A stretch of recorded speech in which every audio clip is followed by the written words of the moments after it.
Good morning students, मैं Sanskrit subject teacher संतु सैनी आज आपकी संस्कृत क्लास में मैं आपका स्वागत करती हूँ। तो स्टूडेंट्स, मुझे आशा है कि आपके टेस्ट बहुत अच्छे हुए होंगे, है ना। अच्छी तैयारी की होगी। संधि हम पढ़ रहे थे, जिसमें पढ़ लिया था हमने स्वर संधि का एक भेद। कौन सी संधि? कौन सी संधि? दीर्घ संधि। कौन सी संधि पढ़ी थी? दीर्घ संधि पढ़ी थी। और आज हम पढ़ने जा रहे हैं गुण संधि। कौन सी संधि पढ़ेंगे? गुण संधि। अब पहले तो ये है कि गुण संधि कहते किसे? देखो, इसका सूत्र है आग गुण। इसका सूत्र क्या है?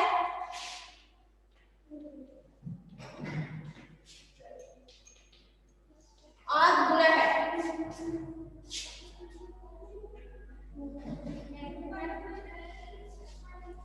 तो स्टूडेंट्स देखो, इसके अंदर क्या है?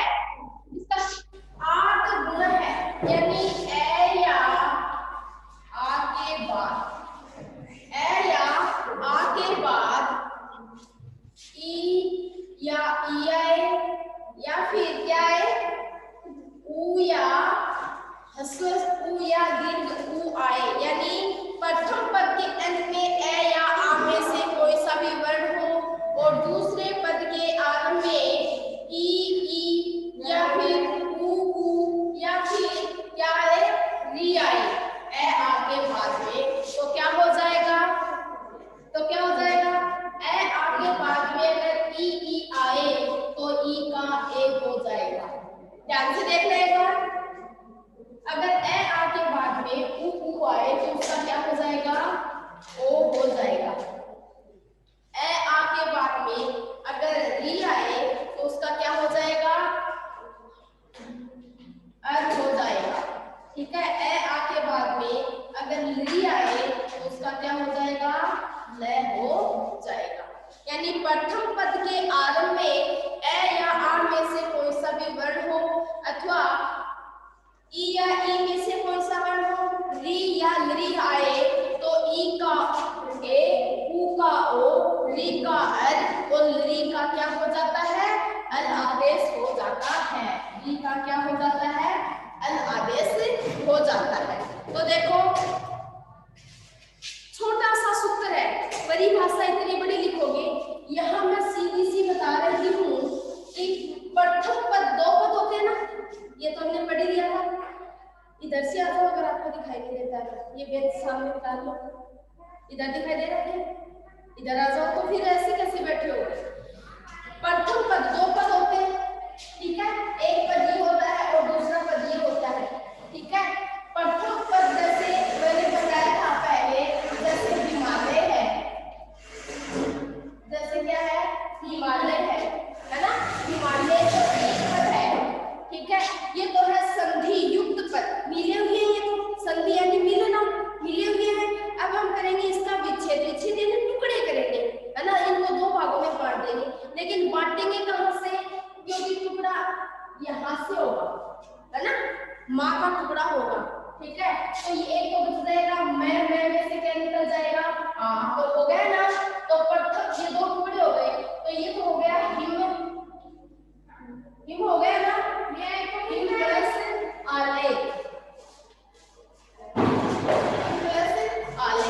तो मैं यहाँ क्या बता रही हूँ कि ये तो है प्रथम पद का अंतिम वर्ण, दूसरे पद का प्रारंभिक वर्ण, दूसरे पद का प्रारंभिक वर्ण। तो प्रथम पद का अंतिम वर्ण है, जैसे मैं है, क्या है? मैं है। मैं में क्या मिला हुआ है? ए मिला हुआ है। क्या मिला हुआ है?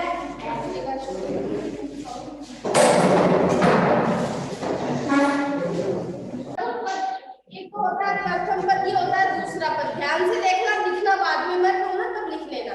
एक बार समझ लो, है ना। समझना जरूरी है। जाओ तो एक बार। तो मैं क्या कह रही हूँ?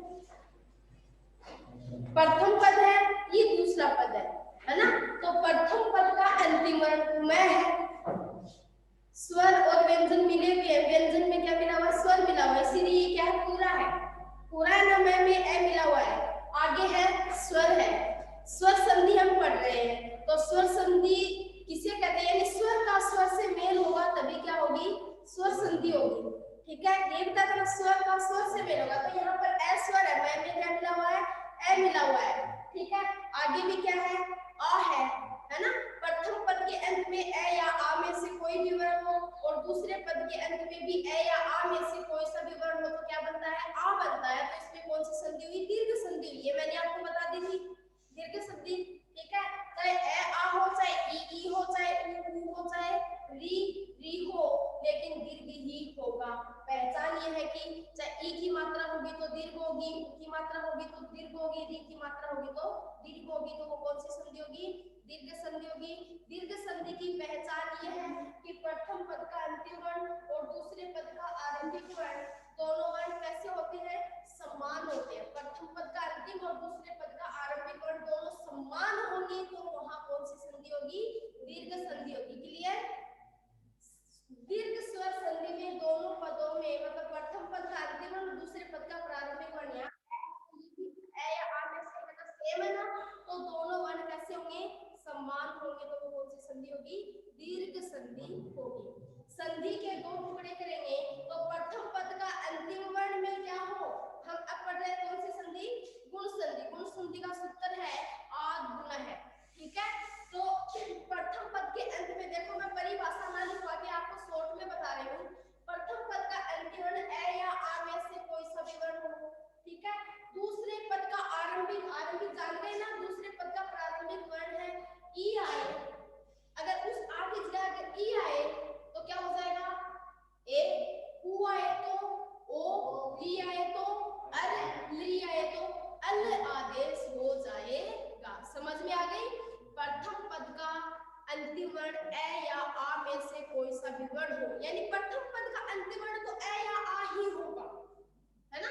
कौन से होंगे, ए या आ ही होगा। और दूसरे पद का प्रारंभिक वर्ण है ना, प्रारंभिक वर्ण जैसे ये है, दूसरा पद है, इसका प्रारंभिक वर्ण हो गया ना, तो दूसरे पद के प्रारंभिक वर्ण में अगर ई आ जाए तो उसको ए में, उसका क्या हो जाएगा, ए हो जाएगा।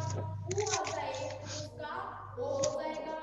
ली आ जाए तो उसका अल आदेश होगा, और ली आ जाएगा तो उसका अल आदेश होगा। यहाँ तक समझ में आ गया क्या, उदाहरण बता दूं, चलो अगर लिखना चाहो तो लिख लो, लिख लो फटाक से।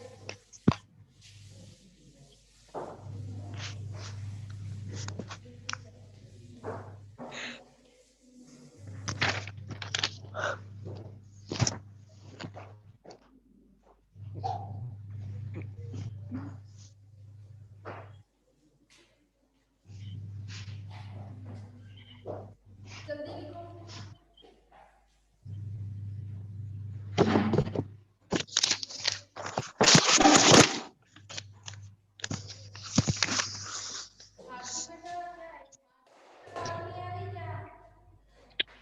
क्या मैम, आवाज आ रही है क्या, यस मैम।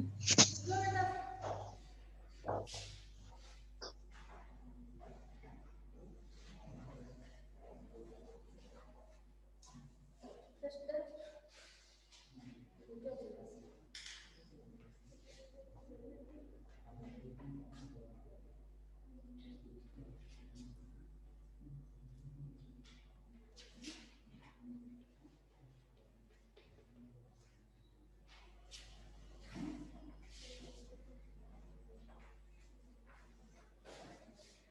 गुण संधि के प्रथम पद के अंत में ए या आ हो और दूसरे पद के आरंभ में अगर ह्रस्व री और दीर्घ ई, ह्रस्व उ और दीर्घ उ, ली और लृ आदेश होता है तो ई का ये, ई का ए, उ का ओ, री का अर और लृ का अल आदेश हो जाता है।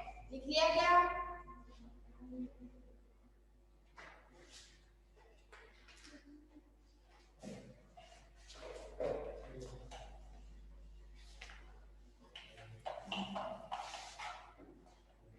इरेज कर दूं क्या,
ये संधि युक्त शब्द है, ठीक है। अब हम इसका विच्छेद करेंगे तो नियम हमने क्या पढ़ा था, ये ए या आ तो आएंगे ही आएंगे प्रथम पद के अंत में, ठीक है।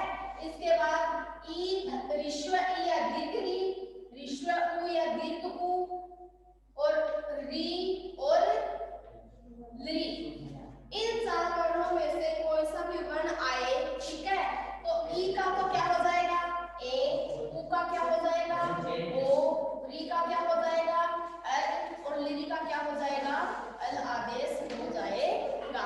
तो यहाँ पर देखो सुरेंद्र है, ठीक है, सुरेंद्र है ना, तो इसका विच्छेद करेंगे तो क्या हो जाएगा, हम यहाँ से करेंगे, यहाँ से तोड़ेंगे ना इसको, ठीक है।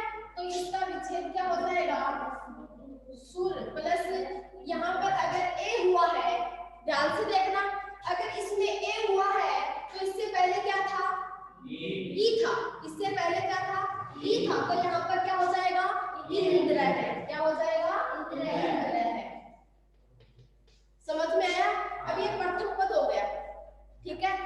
राय में क्या मिला हुआ है, ए मिला हुआ है, मिला हुआ है ना, और दूसरे पद के आरंभ में क्या है ई, ऋस्व ई है, ठीक है। तो देखो ये है से में क्या मिला हुआ है उ, रे में क्या मिला हुआ है ए, ये तो हो गया प्रथम पद, ठीक है। और ये हो गया ई प्लस ने प्लस रे प्लस रह, ठीक है। तो स में क्या मिल गया उ मिल गया, उ कौन सा है बड़ा ये, यहाँ कौन सा उ लगा है छोटा, तो ये हो गया सु, ठीक है, ये हो गया रे, हो गया ना। अब हम नियम देखेंगे, प्रथम पद का अंतिम वर्ण, दूसरे पद का आरंभिक वर्ण, ये है क्या प्रथम पद का अंतिम वर्ण ए या आ में से कोई सा भी वर्ण है ए है, दूसरे पद का आरंभिक वर्ण है ये ई है, तो इनकी जगह क्या हो जाएगा ई का क्या हो जाएगा ए हो जाएगा ना, प्लस क्या हो जाएगा ए, प्लस क्या हो जाएगा आधा है, ये क्या हो जाएगा ग्रह, ठीक है। अब ये आधा रह बच गया ना। अब ये व्यंजन है, स्वर होगा इसके अंदर तभी ये पूरा बनेगा, ठीक है। तो आगे स्वर है हमारे पास, है ना, तो ये ए है, ये इसमें मिल जाएगा, तो क्या बन जाएगा ये रे बन जाएगा, रे बन जाएगा क्या, तो यहाँ है सु, ठीक है, यहाँ रे बच गया क्या न जरा है, तो क्या बन गया रे जरा है। समझ में आया क्या,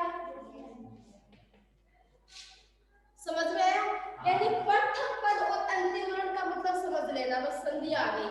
अब और फिर उसके बाद ये समझना कि ई ए और ई इन दोनों की जगह पर क्या आदेश हो जाएगा ए हो जाएगा। अगर इनकी जगह उ आता तो ओ हो जाता, अगर री आता तो अर हो जाता, अगर ली आता तो अल आदेश हो जाता, ठीक है। इसी तरह जैसे नरेंद्र है, अगर लिखो तो लिख लो साथ साथ, नरेंद्र का होगा नर प्लस इंद्र, और एक बात और ध्यान से सुन लेना, एक तो होता है इंद्र, एक होता है जैसे जगदीश है, तो इसका क्या करोगे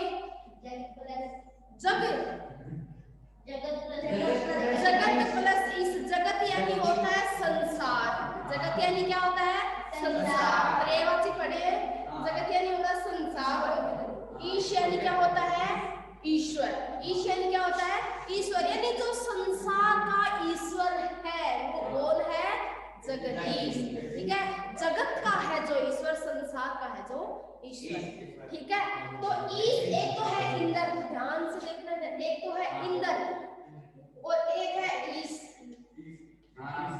ईश यानी ईश्वर, ईश्वर कैसा होता है बड़ा होता है, हम सबका मालिक होता है ईश्वर, है ना। तो ईश्वर बड़ा होता है, तो ईश में हमेशा कौन सी ई आएगी बड़ी ई आएगी, विच्छेद करते हो ना, ईश में कौन सी आएगी बड़ी ई आएगी, और इंद्र में हमेशा कौन सी ई आएगी छोटी ई आएगी। इन चीजों का ध्यान रखना, कहीं इंद्र में बड़ी ई कर दो ईश में छोटी ठीक है। अब देखो जैसे हम नरेंद्र का कर रहे हैं तो नर प्लस इंद्र, नर यानी होता है मनुष्य, मनुष्य का है जो इंद्र है नरेंद्र, नर का जो इंद्र है नरेंद्र, उपेंद्र, उप प्लस इंद्र, सुरेंद्र, सूर प्लस इंद्र। तो कर दोगे ना, इंद्र में हमेशा कौन सी ई आएगी, छोटी ई आएगी, इंद्र में हमेशा छोटी ई आएगी और इस में हमेशा बड़ी ई आएगी। उपेंद्र का हो जाएगा उप प्लस इंद्र है। कहाँ हो, कहाँ हो, क्लास में हो ना, तो इस कैसे बता रहे हो, लिखो ये इसका है और ये इसका है, विच्छेद है।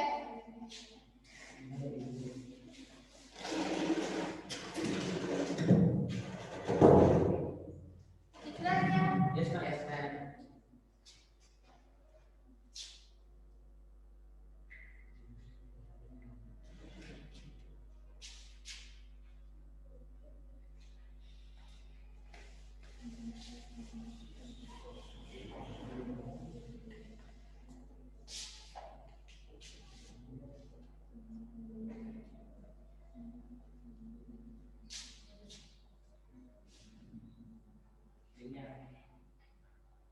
अगला है देवेश, देवेश है, सुरेश है,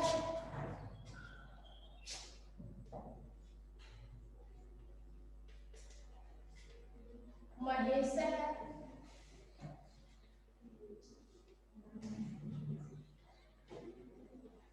दिनेश है,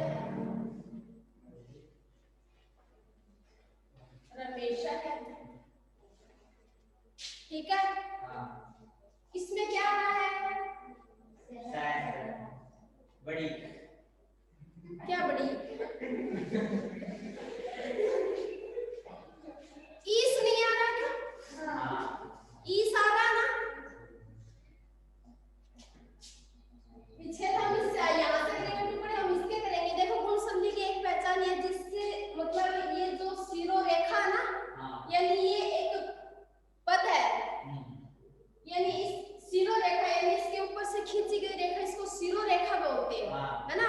इस सिरो रेखा के ऊपर एक मात्रा लगी रहती है, जहां से हम टुकड़े करते हैं उसके ऊपर एक मात्रा लगी होती है, तो कौन सी संधि होती है, गुण संधि होती है। यहाँ भी एक मात्रा है क्या, है ना, इसमें भी एक मात्रा लगी हुई है क्या, लगी हुई है, यानी जिस ये जो पद होता है इसके ऊपर एक मात्रा लगी होती है तो वो कौन सी संधि है, गुण संधि।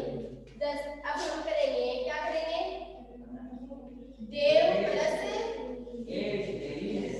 एस नहीं, एस क्या होता है, सुर प्लस ईशा है, महा प्लस ईशा है, दिन प्लस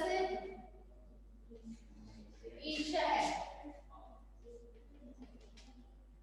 रमा प्लस ईशा है। अब देखो संधि किसकी होगी, यानी जो सार्थक शब्द होगा उसी की ही क्या होगी, संधि ही होगी, यानी सार्थक शब्द की ही क्या होती है, संधि होती है। जैसे देवताओं का है जो ईश्वर है सुरो, देवों का जो ईश्वर है सूर्य, यानी भी क्या होते हैं, देवता होते हैं। महान है जो ईश्वर, कौन है सबसे बड़ा, महेश, महेश किसका पर्यायवाची है, अरे शिव जी का पर्यायवाची नहीं है क्या, महेश। दिनेश, दिन का है जो ईश्वर है, किसका पर्यायवाची है दिनेश, रवि का, सूर्य, ये दिन का है जो ईश्वर, ठीक है। रमेश है, रमा का है जो ईश्वर, रमा कौन है, लक्ष्मी, ठीक है। तो यहाँ पर तो रमेश पर्यायवाची किसका होगा,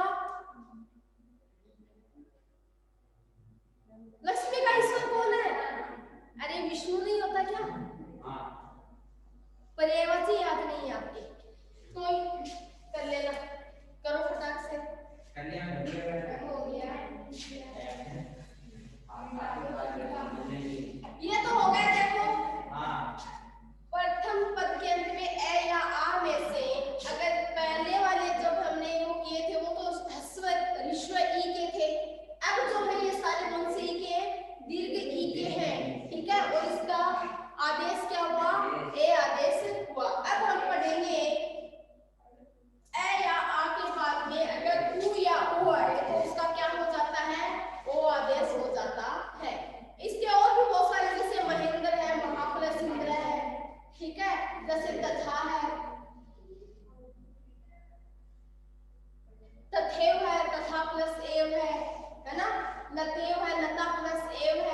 ठीक है, अब हम आगे पढ़ेंगे सूर्योदय।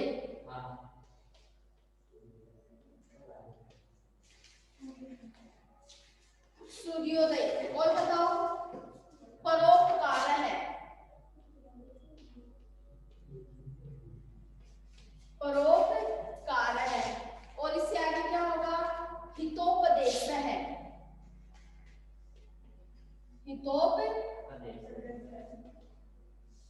हितोपदेश है। और क्या होगा, नरोत्तम है, नरोत्तम जिसको बोलते हैं ना, नरोत्तम है। ये हो गया।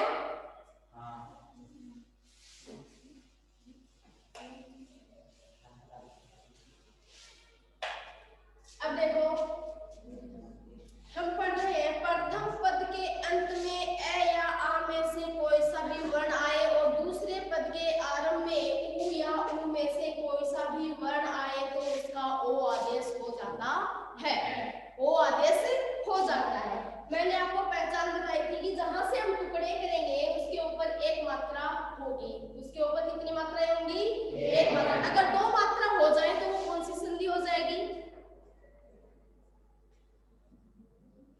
यहाँ पर तो एक मात्रा है, अगर जहां से हम टुकड़ा करते हैं टुकड़े और उसके ऊपर दो मात्रा लगी हुई हो तो वो कौन सी संधि है, वृद्धि हो गई, एक मात्रा की वृद्धि हो गई ना, बढ़ोतरी हो गई, तो कौन सी संधि हो गई, वृद्धि संधि हो गई। कौन सी संधि हो गई, वृद्धि संधि हो गई। समझ गए ना, यानी एक मात्रा है वो तो गुण संधि, और एक मात्रा और बढ़ गई यानी वृद्धि हो गई उसकी, तो कौन सी संधि हो गई, वृद्धि संधि। यानी जिसके ऊपर दो मात्राएं लगी होती हैं वो वृद्धि संधि की पहचान बता रही हूँ। पहचान मतलब आपको आता ही नहीं है, लेकिन फिर भी आप पहचान से आपको अगर ध्यान हो कि एक मात्रा होती है वो गुण संधि की पहचान होती है, तो वैसे भी आप कर सकते हो। ठीक है, तो ये हो गई, क्या हो गया, सूर्य, सूर्य प्लस उदय, सूर्य प्लस उदय। देखो ये में क्या मिला हुआ है, ए मिला हुआ है, ए मिला हुआ है, आगे क्या है, उ है, तो यहाँ पर क्या हो गया, ओ आदेश हो गया, क्या बन गया, सूर्योदय। ठीक है, जैसे अगला है पर प्लस उपकार है, पर प्लस उपकार है, परोपकार है, हित प्लस उपदेश, हित प्लस उपदेश है, उपदेश है। जैसे नर प्लस उत्तम है, हो गया नरीश। सूर्य को उदय, सूर्य को क्या कहता है, सूर्य क्या होता है, उदय होता है, तो हो गया सूर्योदय। दूसरों के लिए पर यानी होता है दूसरा, उपकार यानी होता है भला, यानी दूसरे के लिए जो उपकार करते हैं, भला करते हैं, वो कौन का क्या कहलाता है, परोपकार। वो क्या कहलाता है, परोपकार। यानी हित का जो उपदेश देते हैं, यानी हित यानी भलाई के लिए जो आपको क्या देते हैं, उपदेश देते हैं, तो वो क्या हो गया, हितोपदेश, यानी हित के लिए दिया गया उपदेश, अच्छे वचन। आपके भी आते हैं ना, हितोपदेश की कहानियां आती है ना। जैसे अगला है नर प्लस उत्तम है, यानी नरों में है जो उत्तम वह है क्या कहलाता है, नरोत्तम। नरों में उत्तम है वो क्या कहलाता है, नरोत्तम। कर लिया क्या,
बात नहीं है ना। जब हम बोलेंगे तभी तो हम आगे बढ़ेंगे, और बोलेंगे किसके लिए? अपने, किसके लिए? अपने हित के लिए, है ना। अपने हित के लिए, आपका हित है, अगर बोलोगे कुछ समझोगे तभी तो आप कुछ सीख पाओगे, है ना। तो जल प्लस उर्मी, उर्मी का मतलब होता है, क्या होता है? लहर। उर्मी यानी क्या होता है? लहर। उर्मी यानी लहर। जलोर्मी, जल प्लस उर्मी यानी जल की लहर, जो लहरें उठती है ना वो क्या होती है? जलोर्मी, जल की लहर। सुखोर्मी, सुख प्लस उर्मी। अभी तक ध्यान से देखना, आवाज नहीं। सुख प्लस उर्मी, उर्मी में हमेशा ऊ कौन सा आता है? दीर्घ ऊ आता है। उर्मी में कौन सा ऊ आता है? साइड में हो जाओ बेटा,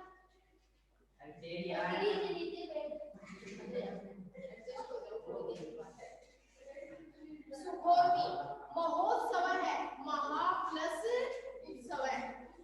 उत्सव कैसा है? महान है, बड़ा है, हंसने की क्या बात है। महा यानी होता है महान, बड़ा। बड़ा उत्सव होता है उसको क्या कहते हैं? महोत्सव कहते हैं। क्या कहते हैं? महोत्सव। लिख लो, इसका हो जाएगा महा प्लस उत्सव है।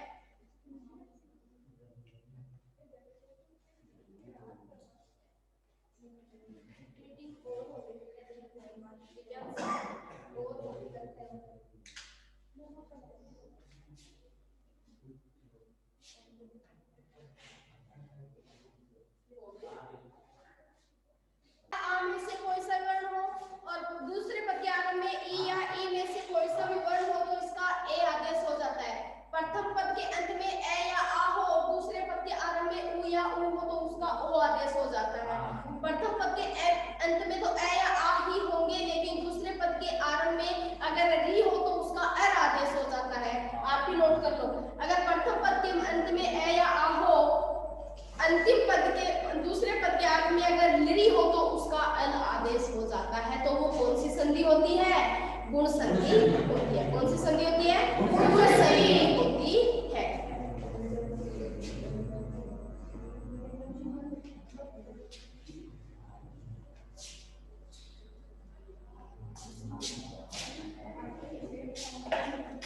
जैसे महर्षि है,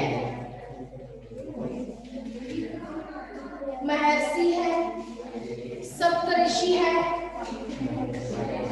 आवाज क्यों आ रही है बेटा? आवाज क्यों कर रहे हो? महर्षि है, री का है, प्रथम पद के अंत में ए या आ में से कोई सा भी वर्ण और दूसरे पद के आरंभ में अगर री हो तो उसका क्या आदेश हो जाता है?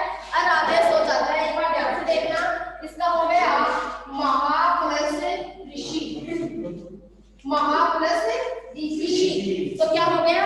महर्षि हो गया। महा प्लस ऋषि का महर्षि हो गया, और सात सप्त ऋषि का हो गया सप्त यानी सात, तो सप्त प्लस ऋषि, सप्त प्लस ऋषि तो हो गया सप्त ऋषि।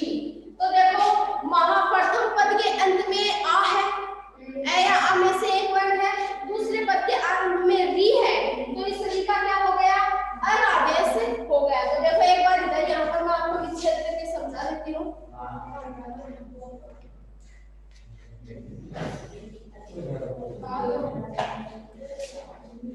जैसे महा प्लस ऋषि, महा प्लस ऋषि, में आप ए मिला हुआ है, प्लस है में क्या मिला हुआ है? आ।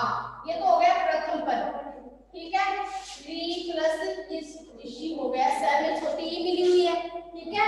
अब प्रथम पद के अंत में आ है और दूसरे पद के आरंभ में री है, तो इसका क्या आदेश हो जाएगा? अर आदेश हो जाएगा। क्या आदेश हो जाएगा? अर आदेश हो जाएगा। अब ये मैं है, आधा है, ए आगे फिर ये क्या हो जाएगा? पूरा मैं हो जाएगा, और ये है ये आधा है, प्लस क्या हो गया?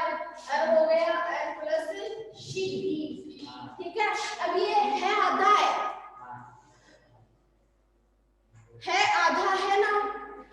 इसको पूरा करेंगे, इसमें ए मिला देंगे, मिला देंगे ना, तो क्या हो गया, एक मह बन गया।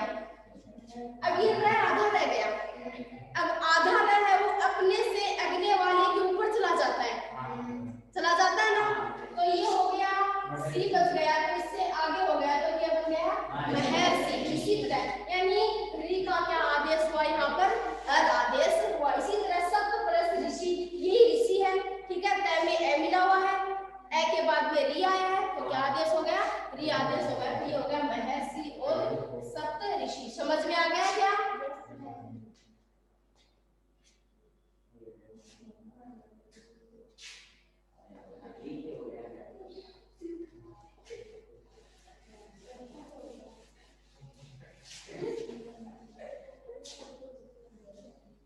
अब हो गया तवलकार है,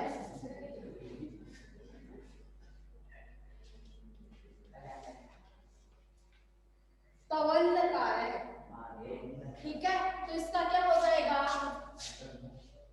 तव प्लस लृकार है, तव प्लस लृकार है, लृका पढ़ रहे हैं, ठीक है, प्रथम यानी लृ होगा, उसका क्या आदेश हो जाएगा, अल आदेश हो जाएगा। प्रथम पद के अंत में व में क्या मिला हुआ है, ए मिला हुआ है, दूसरे पद के आरंभ में क्या है, लृ है, तो इसकी जगह क्या हो जाएगा, अल हो जाएगा, क्या हो जाएगा, अल हो जाएगा।